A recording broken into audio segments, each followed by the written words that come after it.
Muy bien.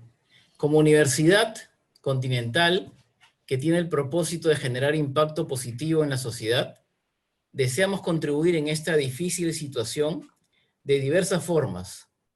Y una de ellas es generando un espacio para el análisis, el debate y la propuesta, con la ayuda de expertos referentes en los diversos desafíos que nos presenta la coyuntura. Este espacio se plasma en la serie de webinars Lecciones aprendidas y estrategias ante la coyuntura COVID-19 que organiza la Escuela de Posgrado de la Universidad Continental y que hoy iniciamos. El primer webinar se denomina Coronavirus, Economía y Empresa, una conversación con Martín Reaño y Carlos Paredes, que nos permitirá profundizar en los desafíos que tanto la economía como la vida de las empresas nos está presentando. Con mucho gusto paso a presentar a nuestros expositores. Carlos Paredes es doctor en Economía, PhD, y máster en Economía Internacional y Desarrollo por la Universidad de Yale. Es presidente de Intelfin Estudios y Consultoría y columnista del diario Gestión. Se ha desempeñado como presidente del directorio de Petroperú, jefe del Gabinete de Asesores del Ministerio de Economía y Finanzas, director ejecutivo del Grupo Análisis para el Desarrollo GRADE, consultor del Banco Mundial, del Banco Interamericano de Desarrollo y de la Corporación Andina de Fomento, y director de diversas empresas de los sectores de agroindustria, financiero, maricultura, petróleo y telecomunicaciones.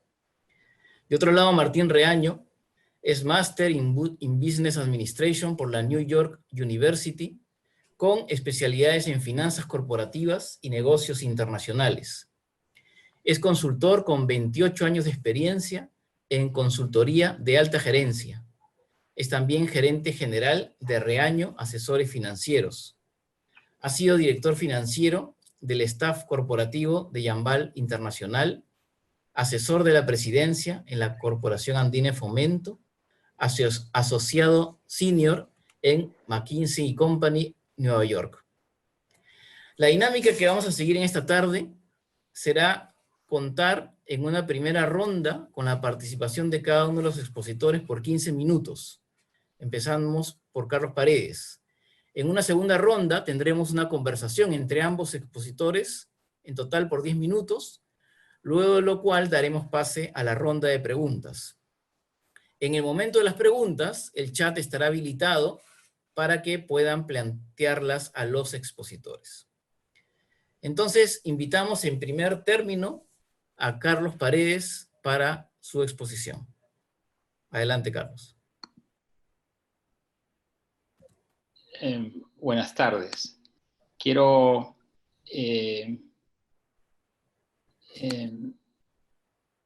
no sé si me escuchan ahí.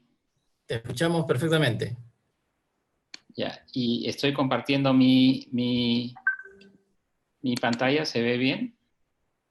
Sí. Ok. Yo quiero, en esta primera intervención, hablar sobre la crisis que estamos viviendo producto del coronavirus. Empecemos por hablar de la naturaleza del shock y la crisis económica que estamos viviendo. Quiero que recordemos, los que tenemos la edad para hacerlo, que en los últimos 50 años los peruanos hemos pasado por muchas crisis económicas. De hecho, mi generación, tengo 61 años, es una generación que se la pasó de crisis en crisis. En los años 70 terminamos con una serie de problemas en la balanza de pagos, crisis de balanza de pagos, y problemas empezó a caer el producto per cápita. En los años 80 tuvimos la crisis del niño del 82 y 83, la inflación llegó al 100% superó el 100% por primera vez en nuestra historia, cayó el producto en más de 10 puntos en un año, producto del fenómeno del niño y la destrucción que trajo. A finales de los 80 tuvimos 5 años de recesión e hiperinflación, tuvimos una caída del producto, mucha gente no se recuerda, pero entre el 88 y el 92 el Producto Industrial cayó en un monto similar en un porcentaje similar a lo que fue la Gran Depresión en los Estados Unidos. A fines de los 90 tuvimos la crisis asiática, nuevamente un niño, 97-98, y luego la salida de capitales por el producto de la moratoria rusa. Todo esto nos produjo una fuerte recesión en el año 98 y una desaceleración larga de la economía. En 2008 y 2009 tuvimos nuevamente una crisis muy grande internacional, producto de la crisis financiera. Pero lo común de todas estas crisis es que se pudieron resolver con el manejo adecuado de la política macroeconómica. O, si no hubo un manejo adecuado y oportuno de esta, se arregló con el tiempo. No hay mal que dure 100 años ni cuerpo que lo aguante. ¿Qué es lo que nos diferencia ahora de las crisis anteriores? La crisis que enfrentamos hoy en día es una crisis diferente. No es una crisis meramente económica, es sobre todo una crisis de salud. Empezó como un shock de oferta generado por las medidas para enfrentar la crisis de salud, ¿no? Todas estas restricciones que nos han impuesto para cuidarnos, han generado una contracción durísima, fuertísima de la economía. Y esta contracción, esta incapacidad de las empresas para producir, para operar, genera a su vez una contracción de la demanda, que lo que hace es prolongar la contracción de la producción causada por el coronavirus. Otro aspecto de esta crisis es que afecta a todo el planeta, y por lo tanto la salida del Perú, que es un país que depende mucho de sus exportaciones, va a depender de cómo el mundo maneje esta crisis. Creo que no exagero al decir que estamos frente a la peor crisis económica de los últimos 80 años. Es decir, me voy hasta la Segunda Guerra Mundial. Y si la crisis es diferente, tenemos que entender que las medidas para salir de esta crisis también tienen que ser diferentes. ¿Cuáles son estas medidas? Primero, tenemos que entender que la crisis no es solamente económica, sino una crisis de salud. Y por lo tanto, para salir de la crisis económica, debemos primero enfrentar con éxito la crisis de salud.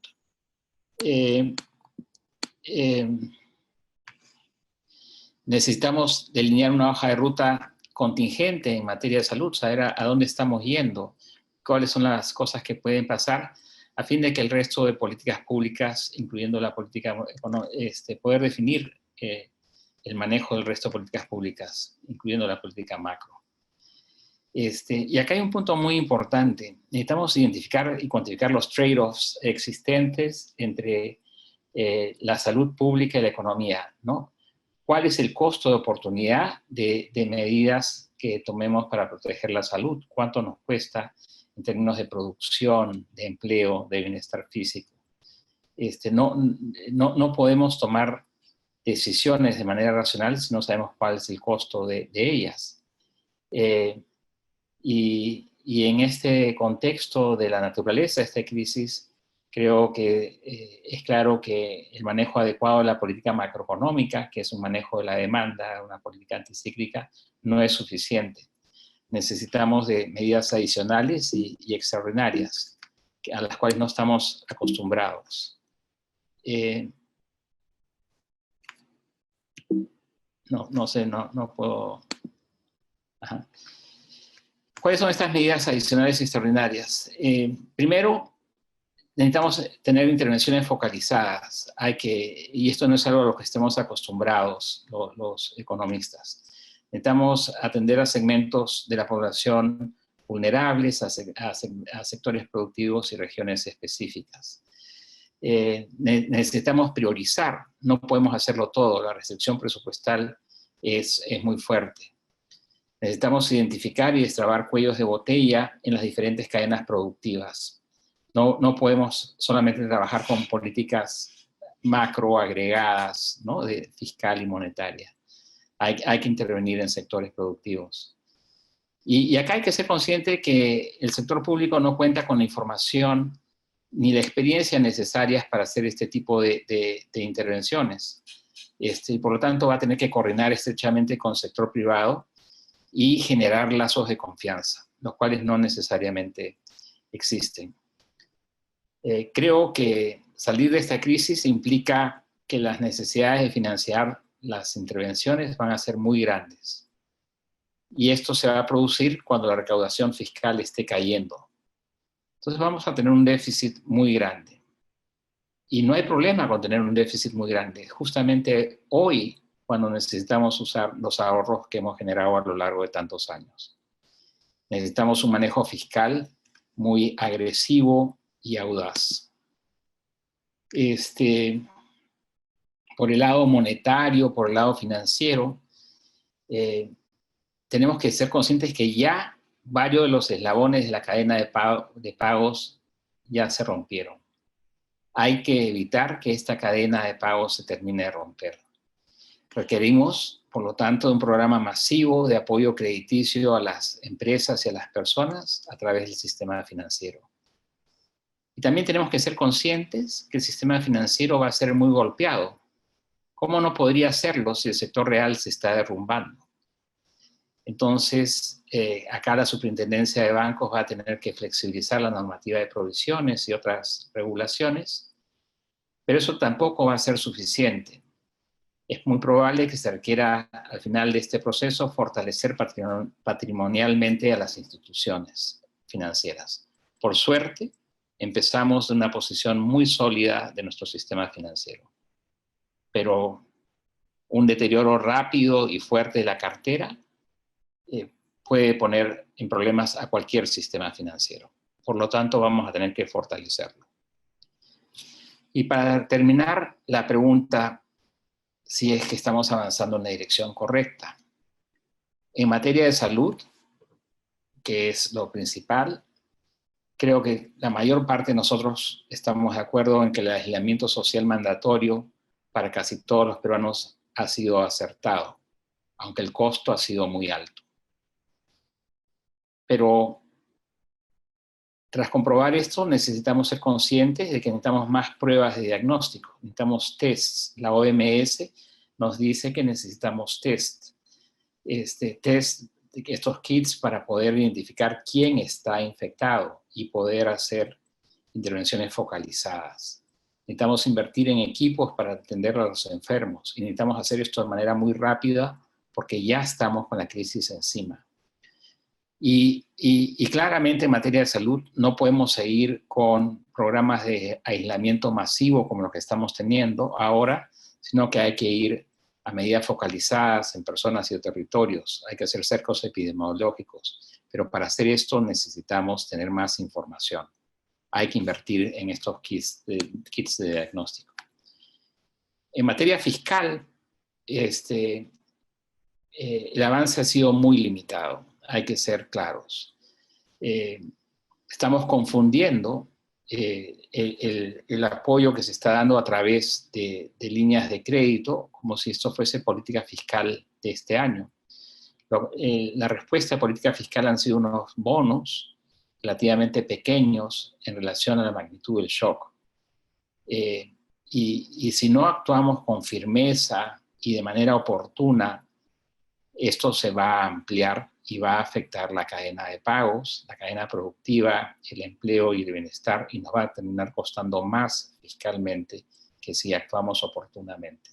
No hay que tener miedo al déficit, es inevitable, un déficit muy grande.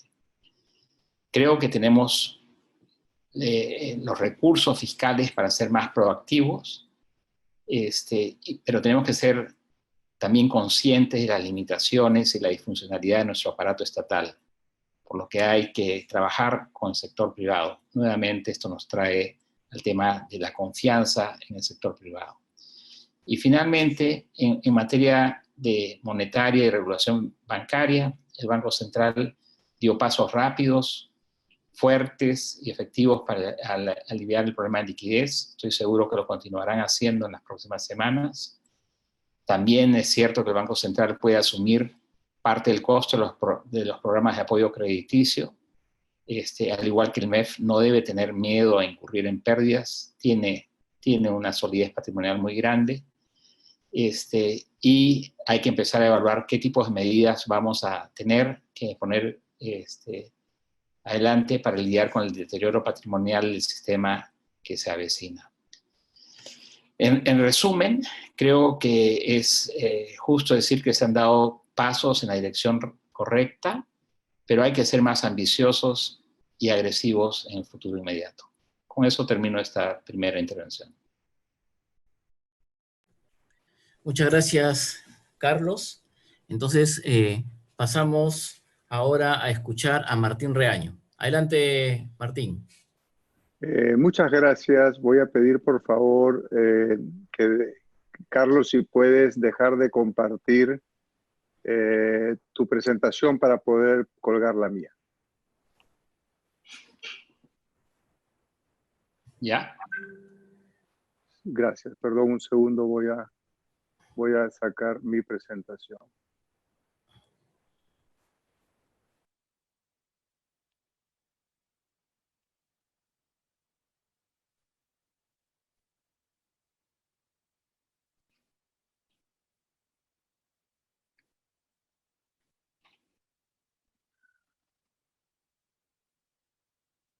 Ok.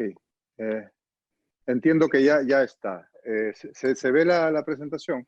Sí, perfecto. Ok, muchísimas gracias. Buenas tardes, señores. Buenas tardes con todos. A ver, a mí me ha tocado conversar con ustedes, tratar con ustedes qué pueden hacer las empresas en esta coyuntura. Carlos ha hecho una presentación fabulosa acerca del impacto que esta crisis está teniendo en la economía, qué es lo que se está haciendo y qué es lo que se puede hacer. Yo lo que tengo que hacer ahora es aterrizar estos conceptos macroeconómicos a la realidad económica de las empresas, pasar de la macro a la micro, como se dice. Yo tengo una visión quizás algo más optimista que la que se desprende del frío análisis económico de esta crisis.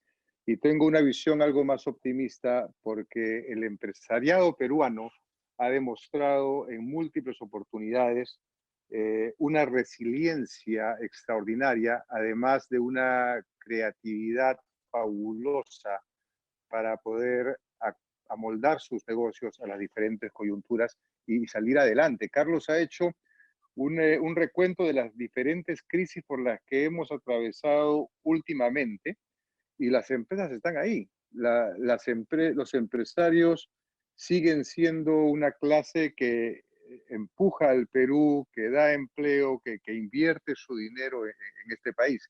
¿Por qué va a ser ahora diferente? Bueno, podríamos decir que ahora sí va a ser diferente porque lo que estamos viviendo no lo hemos vivido nunca en la historia. Bueno, no lo ha vivido nunca en la historia ningún país del planeta. Estamos viviendo un hecho único, inédito en todo el mundo y cada país tiene un acercamiento diferente a la solución del problema. El Perú tiene el propio, que nos enteramos todos los días nosotros en las noticias y sobre todo escuchando al presidente. ¿Qué está pasando con las empresas, pero sobre todo qué pueden hacer? Yo quisiera centrar mi presentación en algunas ideas concretas de acciones que las empresas pueden implementar de inmediato para salir de esta crisis en el menor tiempo posible y con el menor daño posible. Ese es el objetivo de esta presentación mía. Y quisiera comenzar tratando de pintar con 3 brochazos cuál es la situación que están enfrentando los empresarios. Así como Carlos ha delineado qué es lo que está pasando a nivel país, a nivel economía, ¿qué está pasando con los empresarios? Lo primero que está ocurriendo es que los empresarios tienen hoy día demasiadas preguntas. Este es un tema nuevo, este es un tema desconocido, hay muchas hipótesis, hay más dudas que hipótesis. Hay muchas cosas que se quieren saber y no hay cómo. No tenemos hoy día suficiente información para responder las preguntas que tienen los empresarios. No hay casuística anterior para poder aproximarnos a las respuestas que requieren los empresarios. Ni siquiera hay estadística, que es aquello con lo cual la gente se suele sentir más cómodo. No hay estadística para poder referenciar.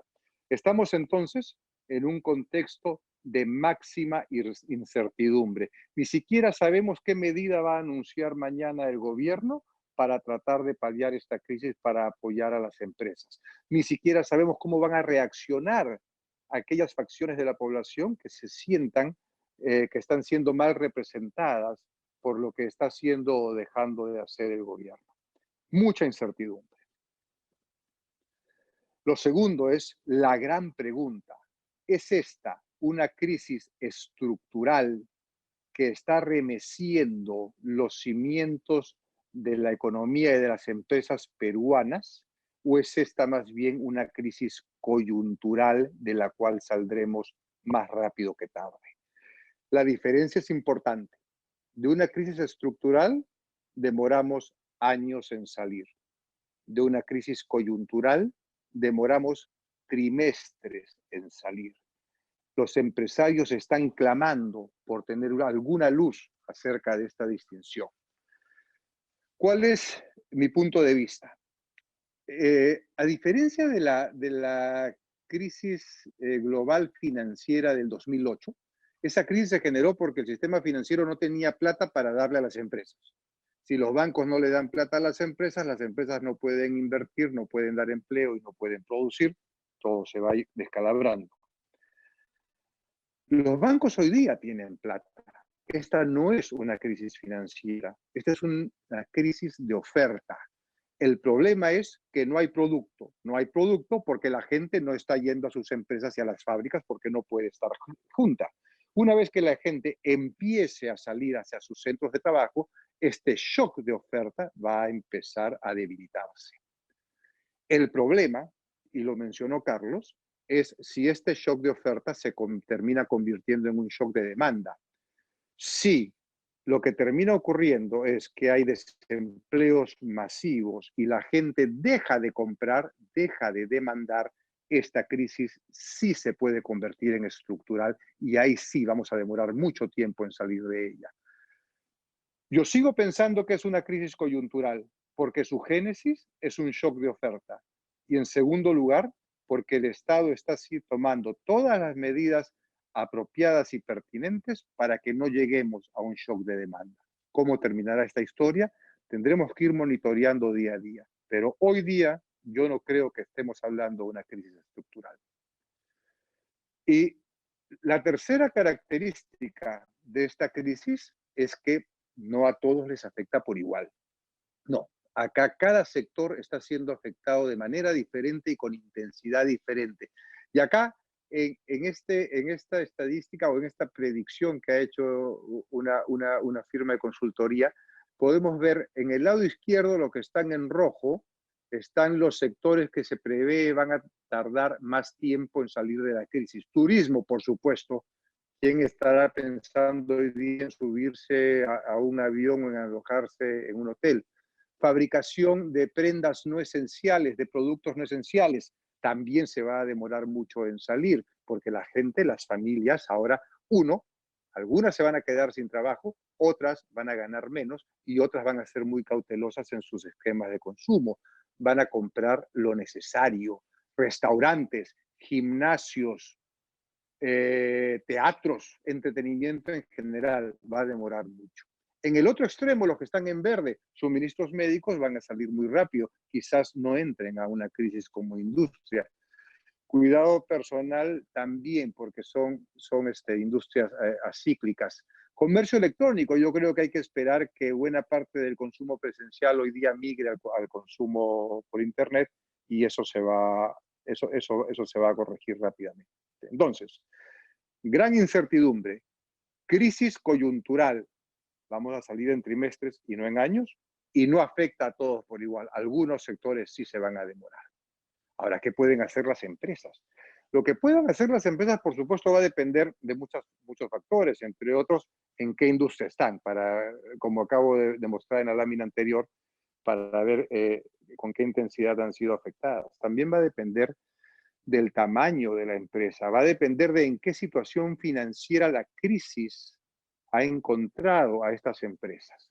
Sin embargo, creo yo que hay 6 ideas clave que son válidas para toda empresa y considero que si la administración de las empresas se concentra en la fase inicial de la crisis, es decir, hoy, en estas 6 ideas, van a estar un paso adelante. Van a poder salir con menos daño y más rápido que otras. ¿Cuáles son esas 6 ideas? Hay que hacer un plan. Hay que planificar cómo vamos a manejar la empresa de hoy en adelante.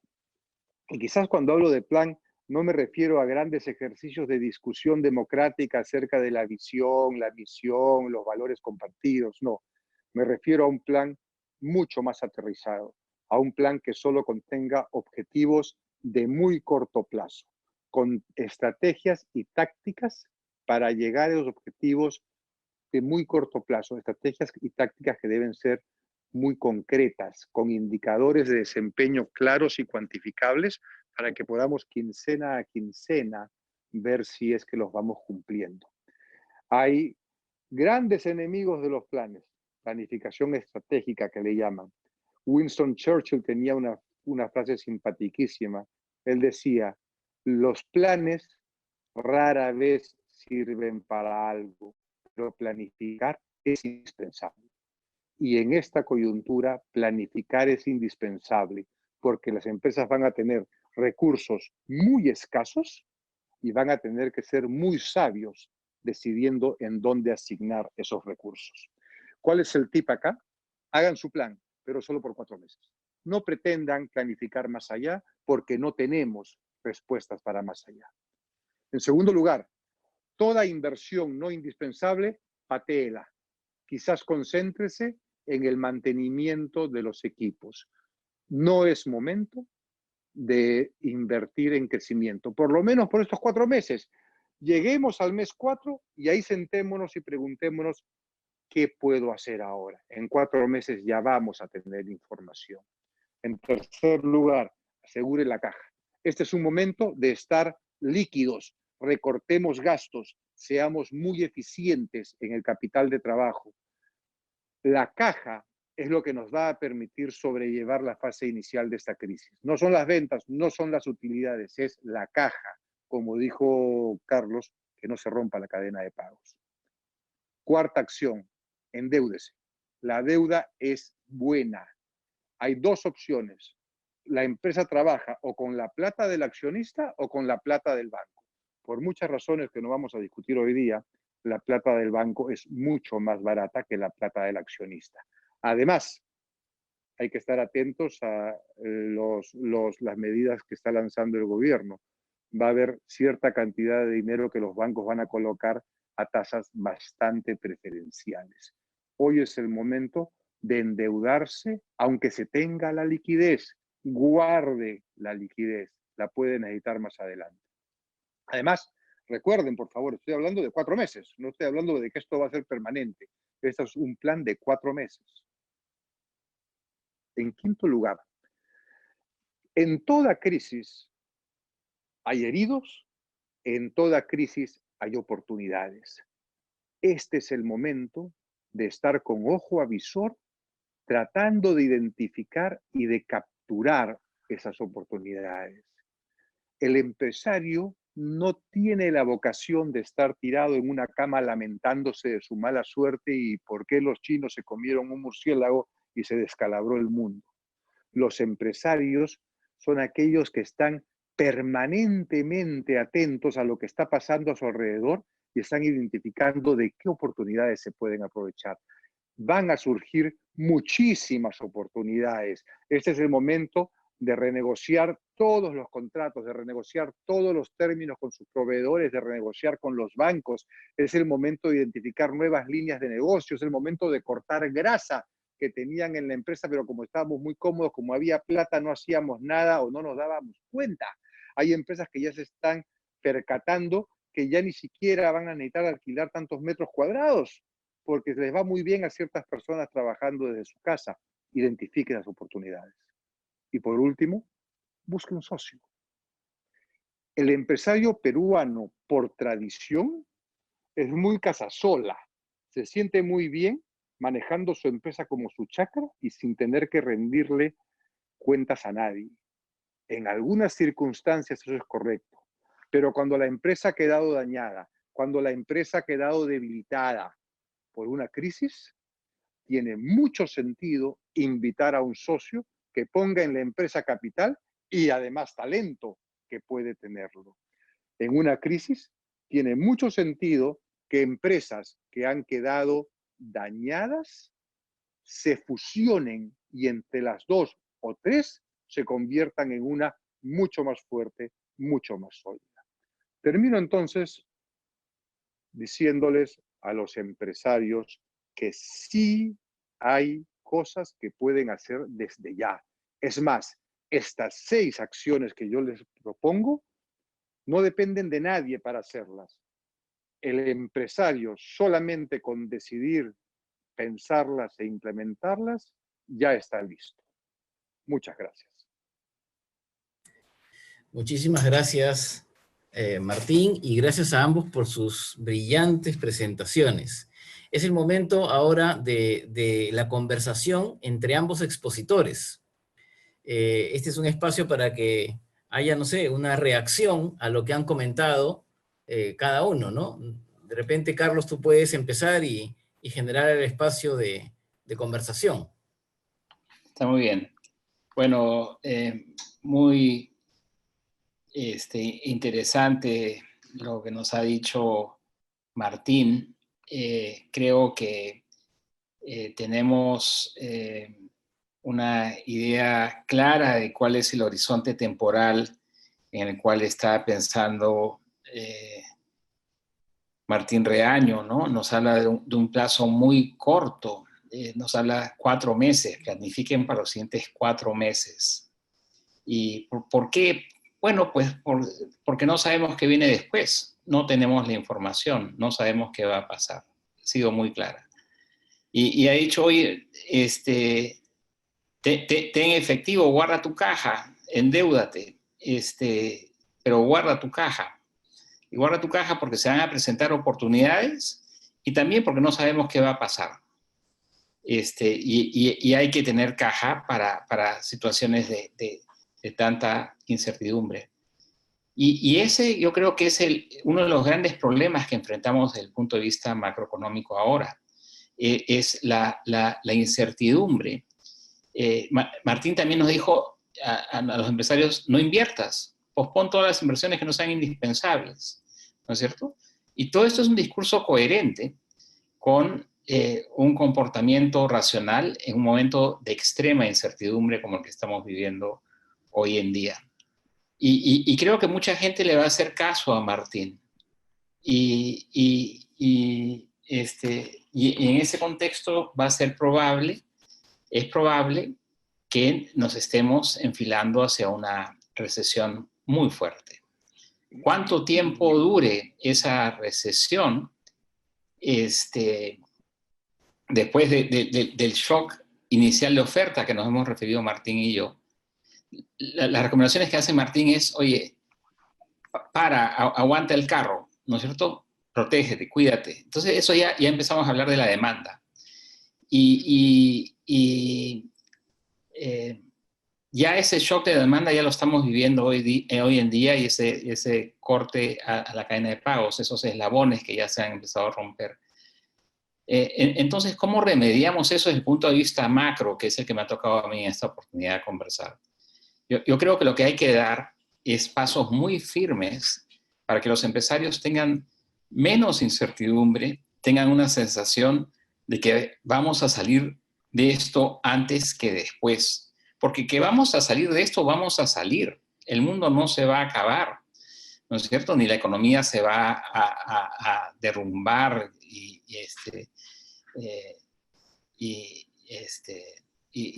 no tengamos una pesadilla espantosa.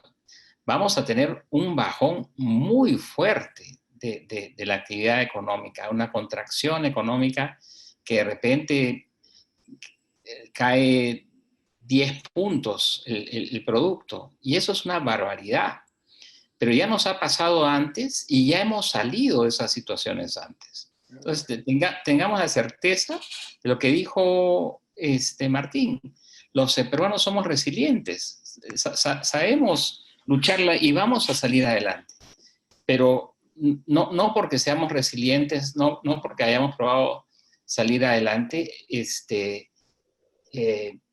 prolonguemos esta crisis sin actuar de manera oportuna con política desde el gobierno. Y esa política, como dije, no es solamente fiscal y monetaria.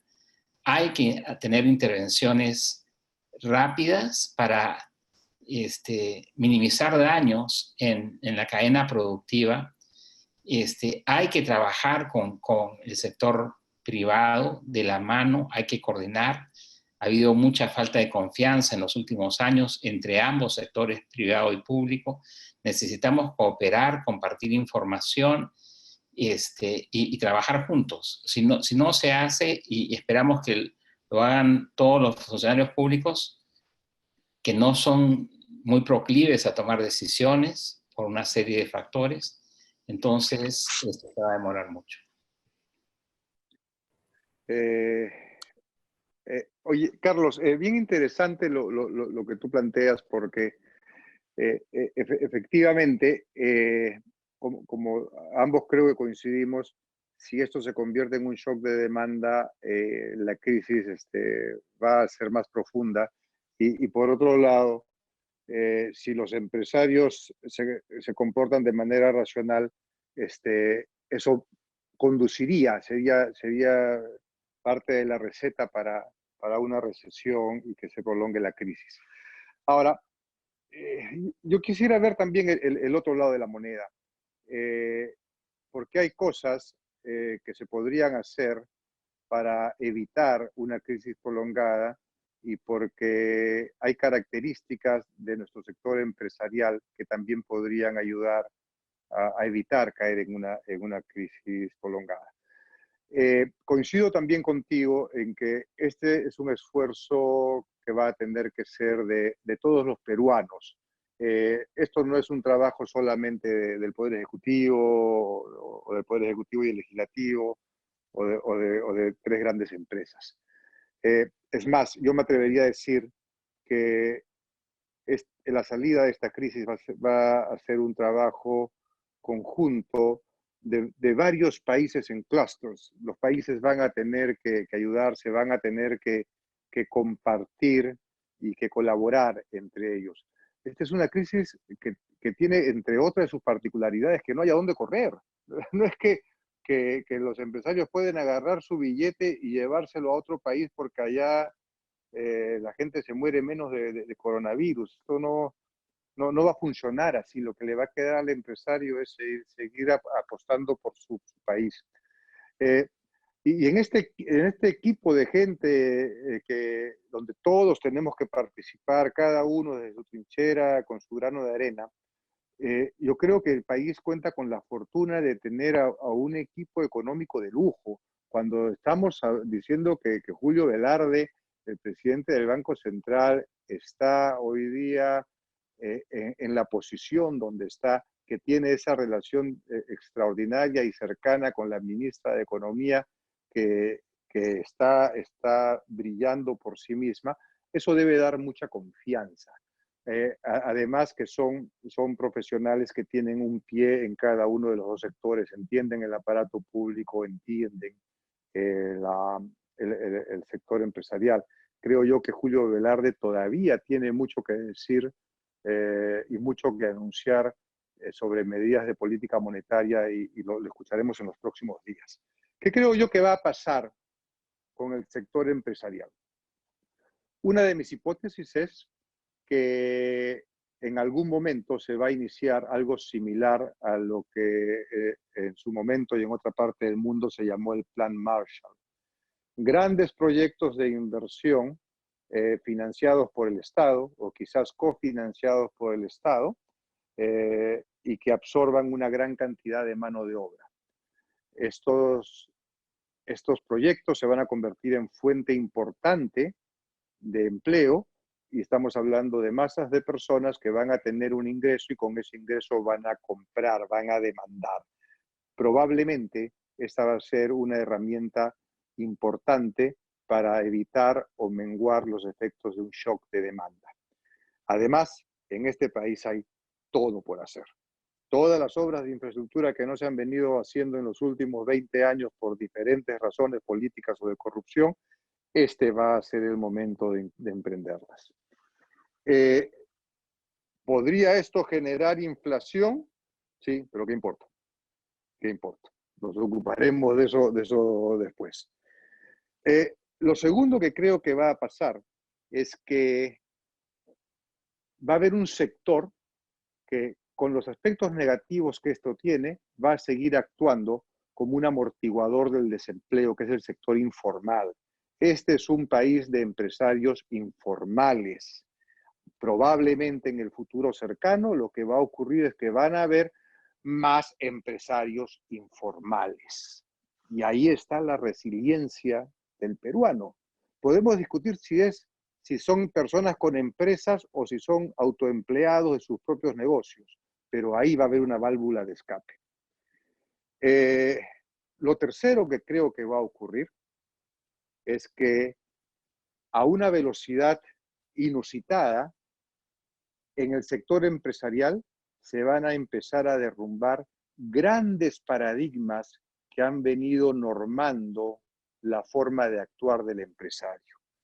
Yo creo, por ejemplo, que hoy día los empresarios ya no se estarán preguntando si valdrá la pena o si será muy arriesgado permitir que ciertos empleados trabajen desde sus casas.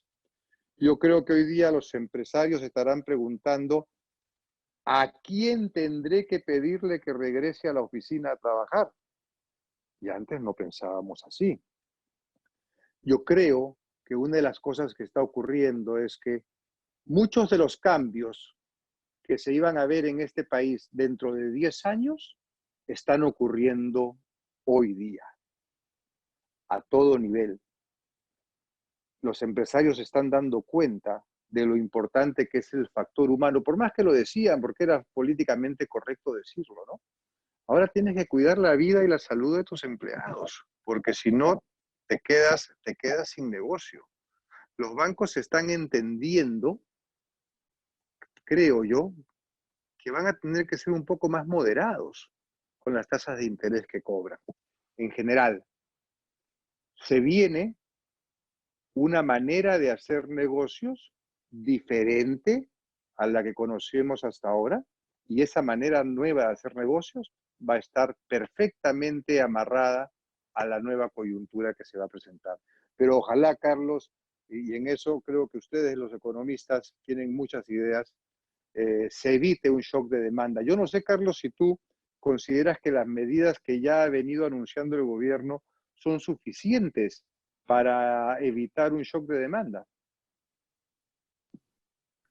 Yo creo que son pasos iniciales en la dirección correcta desde el punto de vista de manejo de demanda agregada, sobre todo las monetarias.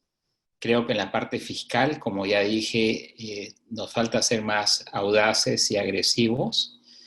No es fácil gastar, no es fácil, y eso hay que reconocerlo. No es fácil, no hay proyectos, no es que uno pueda abrir un cajón y sacar proyectos, estudios, y ponerse a contratar gente y a construir carreteras, puentes, puertos. No es fácil, toma tiempo. Ya lo hemos vivido en la anterior crisis, frente a la crisis de 2008, en el 2009 se empezó a tomar una serie de decisiones a nivel MEF, pero que se ejecutaron en el 2010, cuando ya habíamos pasado el shock. Entonces, toma tiempo, y ese retraso fiscal es conocido en todas partes. Y además tenemos el el problema de la corrupción. Yo sí creo que se puede pensar en dejar más plata a los privados a través de un relajamiento de la política fiscal, a través de las transferencias de subsidios. Tenemos que darle plata al sector privado y que seamos los privados los que decidimos qué hacemos con nuestra plata. No es el momento para estar concentrando plata en un aparato estatal que no es bueno gastando. Pero sí creo que podemos ser bastante más agresivos en el corto plazo por el lado fiscal a través de estas transferencias.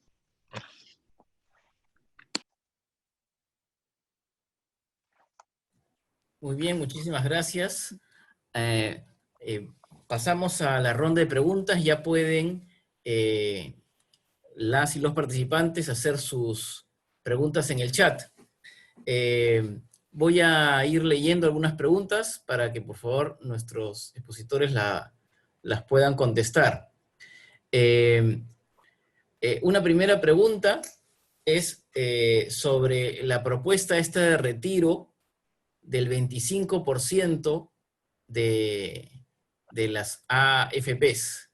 ¿Qué opinan ambos expositores? Carlos, en primer lugar, por favor.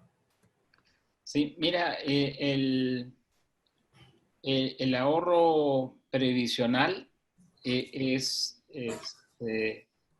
ha creado un sistema para cuando la gente sea vieja y se retire y tenga una forma de sobrevivir su vejez.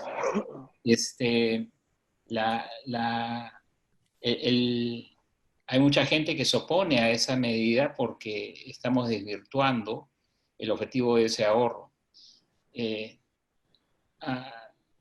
A mí la verdad no me gusta mucho que me fuercen a hacer las cosas, pero si hay un momento donde a la gente se le debe dejar usar sus ahorros, creo que es ahora, ¿no? Entonces, la medida en sí no me gusta, pero la magnitud de la emergencia es tal que creo que es razonable. Yo considero que es más prudente liberar el tema de la CTS y se ha avanzado en esa dirección. Yo liberaría más CTS antes que tocar el tema de las AFPs, pero es el momento de darle liquidez a los pobladores del Perú. Me preocupa mucho que estamos hablando solamente del sector formal, porque el sector informal, que es la mayor parte de los trabajadores, cerca del 70% de los trabajadores, no tienen ni CTS ni AFPs, ¿no? Y es gente que tiene productividad e ingresos bajos y no estás llegando a ellos con esas medidas, ¿no? Entonces, para llegar a ellos hay que meterse la mano al bolsillo fiscal y hacer transferencias. Martín, ¿algo que complementar? Sí, a ver, yo no estoy de acuerdo. A mí no me parece que sea una medida adecuada por dos razones. La primera razón es porque es un despropósito. Los fondos previsionales fueron ideados para que sirvan de sustento a las personas cuando estén estos ya en una edad en la cual no generan ingresos. Si ahora se permite retirar total o parcialmente esos fondos, la siguiente pregunta es, ¿y de qué van a vivir esos señores cuando ya no tengan ingresos? Me parece que lo que se está haciendo es pateando un problema hacia adelante. Es un despropósito. Esos fondos no han sido pensados para ello. La segunda razón por la cual no estoy de acuerdo con el retiro parcial de las AFPs es que probablemente en la historia de las AFPs no ha habido un peor momento para retirar ese dinero. Recuerden que ese dinero no está en efectivo, está en títulos. Títulos que hace un mes valían 100 y hoy día valen 70. Ese señor, si se espera un año en retirar ese dinero o cuando le corresponda retirarlo, probablemente ese título ya estará valiendo 100 de nuevo, estará acercándose a 100 y dentro de 5 años va a valer 300, sabe Dios. Pero lo que va a ocurrir es que si en este periodo tan corto de tiempo que prevé la norma, la gente saca su dinero, pues ya no va a perder 30%, va a perder cualquier cosa entre 35 y 50% de lo que tenía. Entonces, le estamos diciendo a la persona, ¿puede usted retirar su dinero si es que no le importa perder la mitad de lo que vale? Por un lado es un despropósito, por otro lado es un sinsentido. Pero comparto con Carlos la idea de que, bueno, algo hay que hacer, hay que darle plata a la gente. Yo hubiera preferido escuchar una propuesta que sea algo así como, puede retirar parte de su fondo previsional, pero luego lo tiene que devolver. ¿Y cómo lo devuelve? Pues, por ejemplo, a partir del año 2022, lo que retiró lo va a pagar pues en 4 años en cómodas cuotas mensuales o algo así. Pero no jugar con los recursos con los cuales la gente mayor va a tener que vivir más adelante. Aquí hay otra pregunta. Se ha comentado esta propuesta de una suerte de plan Marshall. Ahí hay una diferencia de opiniones entre los expositores. Una de las preguntas que vienen de los participantes es si más bien podría funcionar un plan tipo Marshall, es decir, para que la inversión pública tenga protagonismo, pero no con las mismas formas de contratación que tiene el Estado, sino, por ejemplo, con las que se usó en los Juegos Panamericanos, es decir, unas formas mejores, más eficientes de inversión, y eventualmente con una participación del sector privado más importante, tipo asociaciones público-privadas. ¿Qué opinan al respecto? Yo creo que el tema más que de plan Marshall, estamos hablando del New Deal, ¿no? De Roosevelt, que es esta expansión de la demanda vía obras públicas. Sí, es una buena idea, sin duda es una buena idea. El problema es cuánto tiempo nos demora en ejecutarlo. Nos toma un buen tiempo en empezar a gastar eso, ¿no? Desde que se toma la decisión de hacer un puente, de hacer una línea de metro, de hacer un aeropuerto, hasta que la empiezas a ejecutar y contratas a los obreros, te pasas un buen tiempo porque tienes que hacer los estudios de ingeniería. Entonces vamos a estar viendo eso de acá a 2 años y como dijo Martín, en buena hora, porque no, tenemos un déficit de infraestructura enorme. Pero eso no es algo inmediato. Apunta en la dirección correcta, pero no nos saca del foso en el 2020. En el 2020, si tú quieres ser expansivo desde el punto de vista fiscal, tienes que estar pensando más en transferencias corrientes que en gastos de capital del sector público. Con respecto al tema de la contratación, sí creo que asociaciones públicas privadas hay un enorme espacio para trabajar en ese campo, ¿no? Estaba enfatizando la importancia de generar confianza y buscar alianzas entre el sector público y privado. O sea, eso lo veo como súper positivo. ¿Qué agregaría yo? Sí, yo preveo o me gustaría ver un plan de inversiones en infraestructura importantes. Hay mucho por hacer, pero también el Estado ha demostrado en múltiples oportunidades que le cuesta mucho ejecutar, que le cuesta mucho gestionar. Entonces, yo creo que la salida va a estar, no sé si se llaman asociaciones público-privadas o será alguna otra figura que vamos a inventar próximamente, pero creo que lo que debe ocurrir es que los recursos salgan de las arcas del Estado y la gestión salga del sector privado. La gran sombra que nos va a corretear va a ser y la corrupción, y cómo sabemos que los dineros van a estar siendo bien utilizados. Bueno, ahí sí es donde vamos a tener que desarrollar habilidades, ¿no? Hoy día el Poder Ejecutivo está tomando decisiones sobre la marcha cada hora y la Contraloría verá cómo es que monitorea esto verá cómo es que luego se asegura que los recursos hayan sido bien utilizados. Lo que no tiene sentido es que el Ejecutivo diga, no puedo hacer tal o cual cosa porque la Contraloría todavía no me ha dado el visto bueno. Estamos en una crisis, acá no podemos detenernos mucho a pensar. Carlos con razón dice, oye, pero mira, vamos a hacer obras, pero solamente los planes, las licencias, eso toma pues 1 año, 2 años. Yo creo que esto es como una economía de guerra. No busquemos lo perfecto. Hay que cruzar el puente, hagamos el puente. Mira, mientras el puente permita que la gente pase a la otra orilla, está bien. Lo que necesitamos es mantener moviendo la economía. ¿Por dónde empezar?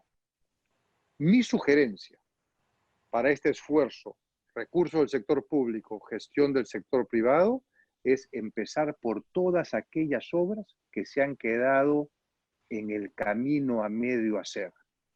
No puede ser que haya un hospital de la policía que esté al 90-95% de terminado. Es inconcebible. Y el presidente dijo hace 2 o 3 días la cantidad de equipos que han venido encontrando que estaban en sus cajas para hospitales que no han llegado a concluirse. Pistas que se han quedado sin asfaltar. Yo empezaría por aquellas obras inconclusas, por todos los problemas que conocemos de corrupción. Ya no hay que sacar licencias, no hay que hacer diseños, no hay que hacer planos, simplemente hay que mandar a la gente a que trabaje. Y mientras eso ocurre, vamos viendo cuáles son las obras nuevas que vamos a empezar, no buscando la perfección, buscando mover la economía.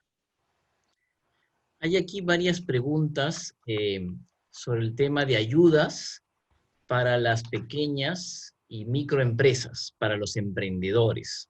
¿Qué propuestas o qué medidas adicionales a las que ya está implementando el gobierno podrían darse para ayudar a estas pequeñas empresas? Y además, acá hay una pregunta que de alguna manera la tomo con una forma simbólica porque es de un joven empresario que señala que tiene 4 tiendas de ventas de helados, de las cuales 2 tienen puerta a la calle y 2 son módulos de venta en centros comerciales.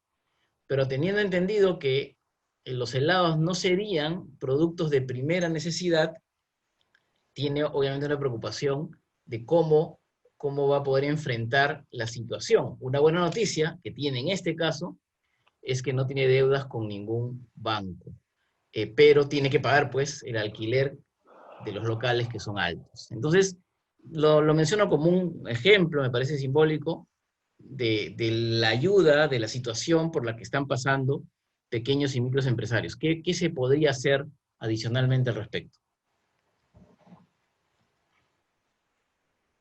Martín, primero, por favor. Sí, gracias. A ver, yo quisiera compartir con ustedes 3 medidas concretas. Lo que puede hacer un microempresario, en verdad, es simplemente aprovechar las variables de la coyuntura y las medidas que lanza el gobierno. El microempresario no tiene el poder de influenciar. Entonces, a mí me gustaría que pensando en el microempresario, el gobierno haga 3 cosas. En primer lugar, que flexibilice las posibilidades y las normas de contratación y de despido de personal.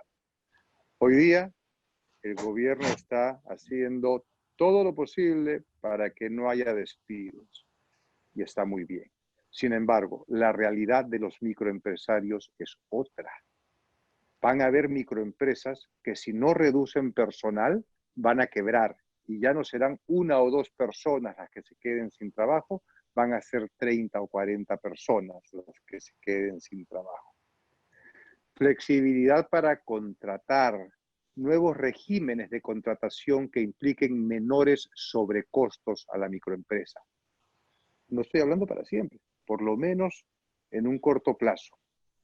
Segunda medida que me gustaría escuchar, un break de impuestos, que la SUNAT diga a los microempresarios formales que ya tienen mérito por ser formal, vamos a darle un espacio en el cual van a poder hacer negocio sin pagar impuestos. No estoy diciendo que la nacional les va a financiar y después les va a cobrar los impuestos. Lo que estoy diciendo es que no van a pagar impuestos. ¿Y saben por qué es importante? Porque si la SUNAT no hace eso, ese microempresario formal va a pasar a la informalidad, porque lo estamos empujando a que pase a la informalidad. La tercera medida importante es, a mí me gustaría que el Estado, quizás a través de COFIDE, facilite una línea para que las instituciones que hacen factoring puedan contar con más recursos o quizás con garantía del Estado para que las microempresas puedan descontar sus facturas. Como todas las empresas, las micro también van a tener el problema de que se rompa la cadena de pagos. Y si no cobran su factura, son chiquititos, ¿no? El que hace las etiquetas para la gran empresa, ¿qué va a ir a decirle págame? Lo pondrán al final de la cola. Que estas microempresas puedan descontar su factura en una empresa de factoring y que se la descuenten, porque si al final no puede pagar, será el gobierno quien recoja ese impagable. Gracias. Carlos, ¿algo que complementar? Sí, yo creo que hay que, sin duda, como dije antes, y estoy de acuerdo con Martín, hay que darle alivio por el lado de los impuestos a estos microempresarios. Sin duda, el tema de la flexibilidad laboral es indispensable, y no solamente para el sector micro y pequeño, sino para todo el mundo. No nos equivoquemos aquí. Todos queremos minimizar el impacto sobre el desempleo, pero el desempleo va a aumentar, de eso no hay duda. Pero si nosotros nos forzamos a la gente a una serie de rigideces en el mercado laboral, el efecto sobre el desempleo va a ser mucho mayor, como ya adelantó Martín. Y con respecto a las líneas para los microempresarios, ahí el gobierno ya ha avanzado. Espero que se operativice pronto estas líneas a la banca, a través de la banca, para que lleguen a estas miles de empresas. Y por supuesto, los empresarios, los micro y todo tipo de empresarios van a tener que negociar y coordinar un esfuerzo enorme con todos sus proveedores, y ajustarse todos los cinturones, ¿no es cierto? De repente el centro comercial tendrá que por un tiempo cobrar menos alquileres. Aquí cuando llueve se mojan todos. Si pretendemos que no se mojen todos, el sistema va a tener un mayor costo, ¿no? Entonces creo que ahí hay también un trabajo de negociación, no de imponer, pero sí de negociar y explicar. Y a nadie le conviene perder clientes. Entonces, creo que ahí también hay una oportunidad a nivel empresarial de conversar con tus proveedores y buscar capear la crisis entre todos, ¿no? Hay una pregunta que señala, poniéndose en el escenario de que la situación de cuarentena en la que estamos, de inmovilización social, se extienda 2 semanas más, digamos, por lo menos. ¿Qué impacto puede tener en la economía en general, en el precio del dólar? Hay preguntas específicas, en el valor de los inmuebles, ¿no? ¿Qué es lo que consideran que podría pasar? Dale, Carlos. Si quieres, empiezo yo. Sí, Carlos, por favor. Yo creo que el tema de si ampliar o no la cuarentena y cómo ampliarla, yo creo que la cuarentena se va a ampliar, espero que no sea de esta manera generalizada, que pueda ser más selectiva, pero para eso se tiene que tener información, y espero que el gobierno la esté obteniendo. Acá lo primero que tenemos que hacer es proteger la salud, ¿no? Cuando dije que tenemos que conocer el costo de oportunidad de estas medidas, lo dije porque es indispensable para poder evaluar en cuánto tiempo y cómo amplío las medidas, saber cuánto me va a costar. creo que hasta ahora hemos estado tomando una serie de medidas sin medir el costo económico. Pero ya siendo el costo tan grande, vamos a tener que empezar a ser más conscientes de ese costo y selectivo con respecto a las medidas. ¿Qué es lo que puede pasar con una inflación de 2 semanas sobre el dólar, el precio de los activos inmobiliarios, esto? Realmente va a depender de cómo se transmita la medida. En la medida que haya contribuye a reducir la incertidumbre, que estamos haciendo las cosas bien y que después de eso viene una normalización o que caminamos más rápido hacia la normalización, no tendría por qué afectar tanto los precios de los activos, sea el dólar, la bolsa o los activos inmobiliarios. Yo creo que el precio de esos activos va a depender de la incertidumbre, cómo estemos en términos de si vivimos más o menos incertidumbre la que tenemos en este momento. En este momento la incertidumbre es enorme. Pues no creo que vaya a haber un impacto más grande por mantenernos guardados 2 semanas más. En la medida que nos estemos todos convencidos de que eso es lo mejor para enfrentar el tema de salud y que así saldremos más rápido, al contrario, eso puede llevar a revalorizar los activos. Pero ahí depende del tema de comunicación. Y no solamente es comunicación, sino de la información con que se estén tomando estas decisiones, ¿no? Y ojalá que sean decisiones acertadas. Martín, por favor. A ver, me gustaría agregar lo siguiente. La cuarentena, claro, es relevante en la medida en que no se normalizan los flujos y los niveles de producción. Tiene un impacto en la economía, sí, porque el producto va a caer más, va a alterar más. Pero yo quisiera rescatar 2 impactos adicionales, o no sé si son adicionales, pero quiero que estén sobre la mesa de todos los empresarios. Si no salimos a trabajar, otra de las cosas que ocurre cuando las empresas no fabrican y no venden es que el Estado no cobra impuestos.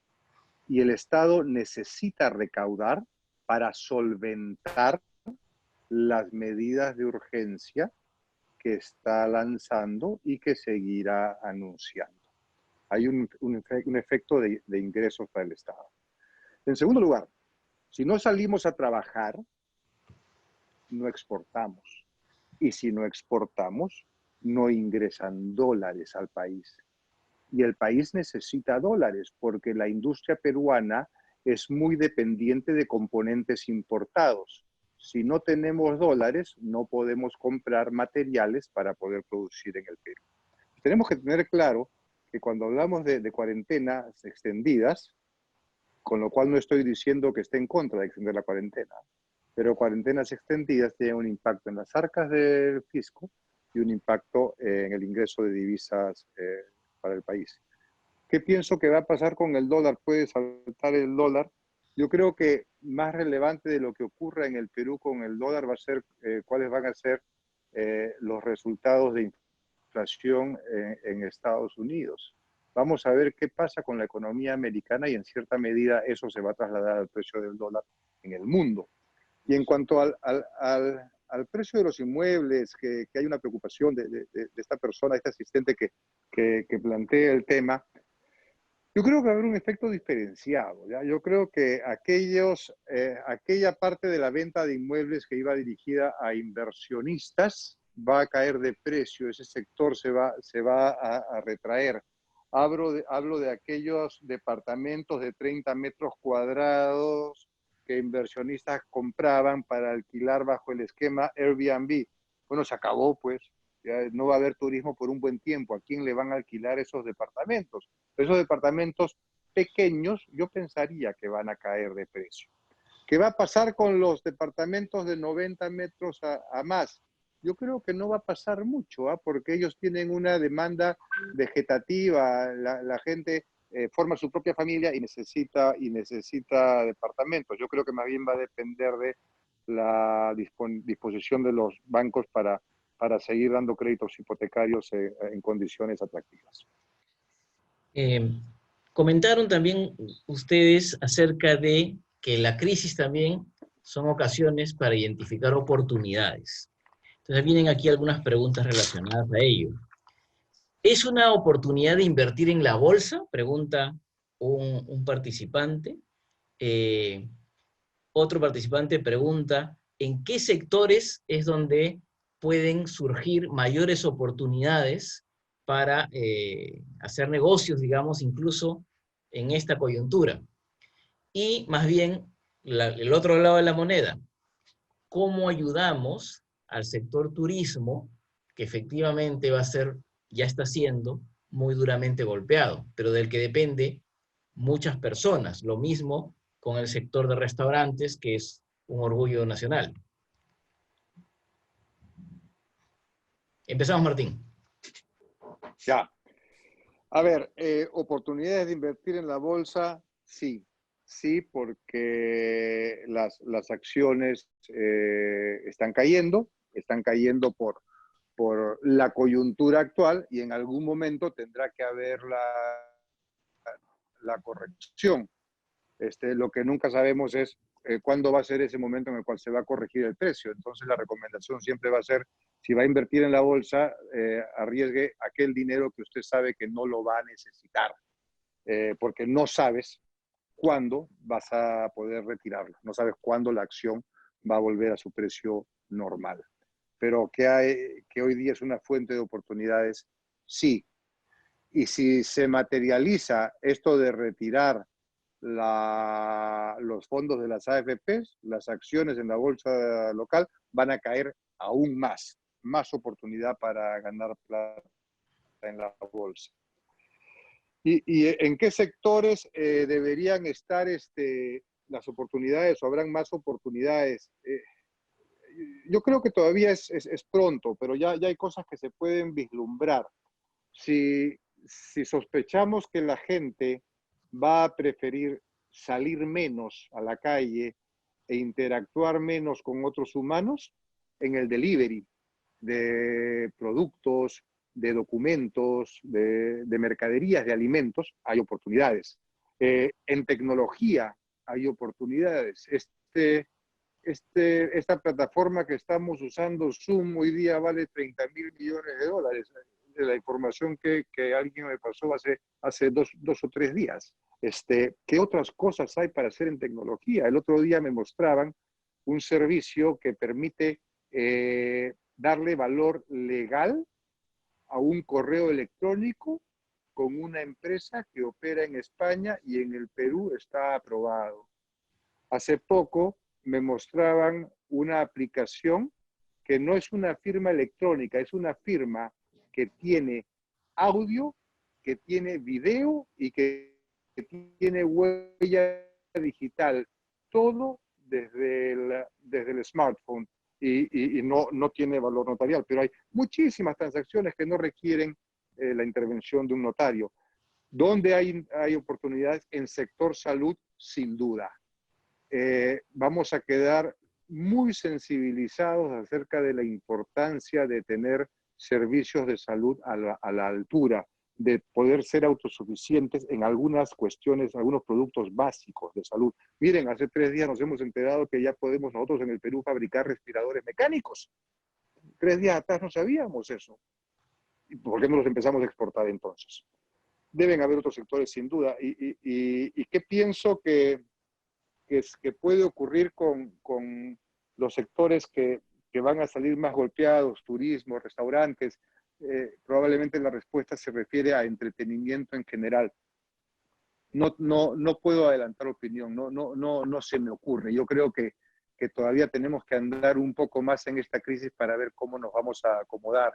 Probablemente los restaurantes van a tener que cambiar su aforo al 50% y si caminan al 50% ya no van a ser rentables. Se quedarán entonces como operaciones de dark kitchen cocinando para delivery, o quizás dentro de 6 u 8 meses nos relajemos todos y ya no nos importe estar rodeados de otros humanos. Creo que las grandes aglomeraciones de personas, cines, teatros, conciertos, van a tener que reinventarse de formas que aún no puedo imaginar. Carlos, por favor. Sí, a todos nos encantaría saber cuál es el momento preciso para invertir en la bolsa, ¿no es cierto? Siempre es un tema ahí. Y la bolsa tiene un comportamiento de serrucho, subidas y bajadas en estas crisis, ¿no? Si uno ve lo que pasó antes de la Gran Depresión, bueno, o durante la Gran Depresión tuviste ese movimiento de serrucho y hay que ser medio mago para comprar abajo y vender arriba. Totalmente de acuerdo con la opinión de Martín. Si vas a invertir ahí, tienes que estar dispuesto a quedarte un buen tiempo. Más que tratar de pensar que yo como inversionista individual puedo ganarle al mercado, invertiría en algún tipo de índice, ¿no? En algún sector donde vea que hay mucha oportunidad, como el sector tecnológico. No estoy limitado, por supuesto, para invertir en la bolsa peruana, puedo invertir en cualquier parte del mundo. Y hay oportunidades porque a nivel mundial esto ha bajado. Depende de tu apetito para el riesgo. Con respecto a sectores como el turismo y la gastronomía peruana, yo creo que esos sectores se van a recuperar de todas maneras. Son sectores donde tenemos ventajas comparativas y competitivas enormes. Ahora, no va a ser el año, pues, así de simple. Pero después van a regresar los turistas, vamos a regresar a comer a restaurantes, ya se habrá vacunado gran parte del rebaño y le habremos perdido el miedo a esto. O sea, el mundo va a regresar a algún tipo no sé si...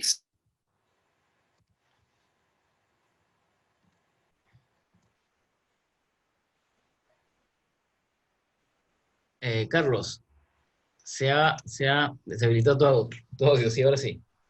Ya, Ahora sí te escuchamos. no se escuchó nada de lo que dije. No, sí se escuchó, solamente lo último no se escuchó. Bueno, decía que sí, que después de un tiempo vamos a recuperar muchas de las costumbres que teníamos. De repente no todas, pero sí creo que no vamos a dejar de viajar, ni vamos a dejar de hacer turismo, ni vamos a dejar de comer en la calle. Este es un año muy malo para ese sector, pero tal vez el siguiente o el máximo en 2022 estaré recuperado. Acordémonos que ya hemos pasado como mundo por estas crisis, ¿no? Tuvimos la gripe española y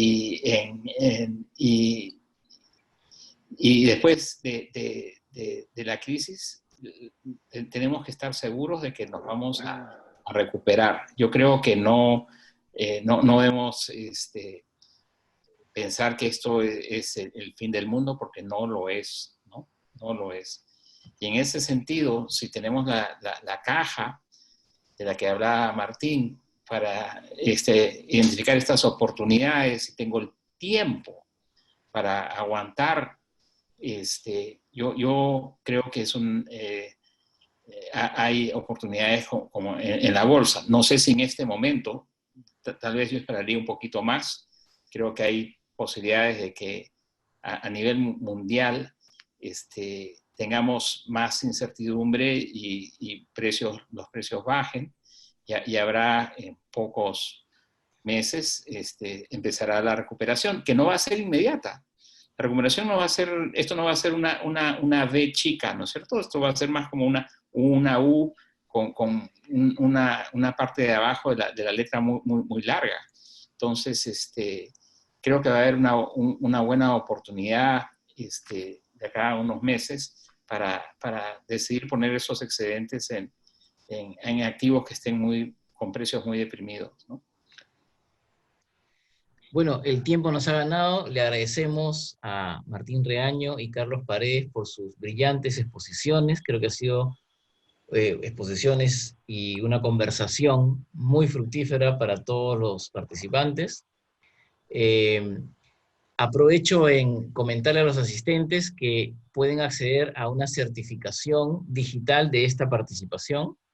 Para ello, les pido que llenen la encuesta de satisfacción virtual, que en este momento se estará poniendo el link en el chat, para que puedan recibir el certificado. Les rogamos que nos llenen la encuesta, porque así van a poder colocar el correo al cual les haremos entrega de su certificado por esta participación. Muchísimas gracias nuevamente a nuestros opositores, y aprovecho también en invitarlos a nuestro webinar del día de mañana. El día de mañana, también a las 6 de la tarde, tendremos el webinar Plan Nacional de Infraestructura y Reactivación Económica, y estará a cargo de Camilo Carrillo, economista senior del Consejo Privado de Competitividad. Les agradezco a todos los asistentes por su participación, también por sus excelentes preguntas y comentarios. Lamentablemente el tiempo no nos ha dado para poder absorberlas todas, pero esperamos contar con ustedes en otros webinars que organiza la Escuela de Posgrado de la Universidad Continental. Muchísimas gracias a todas y todos, y estaremos en comunicación en una próxima oportunidad. Por favor, no se olviden de llenar la encuesta.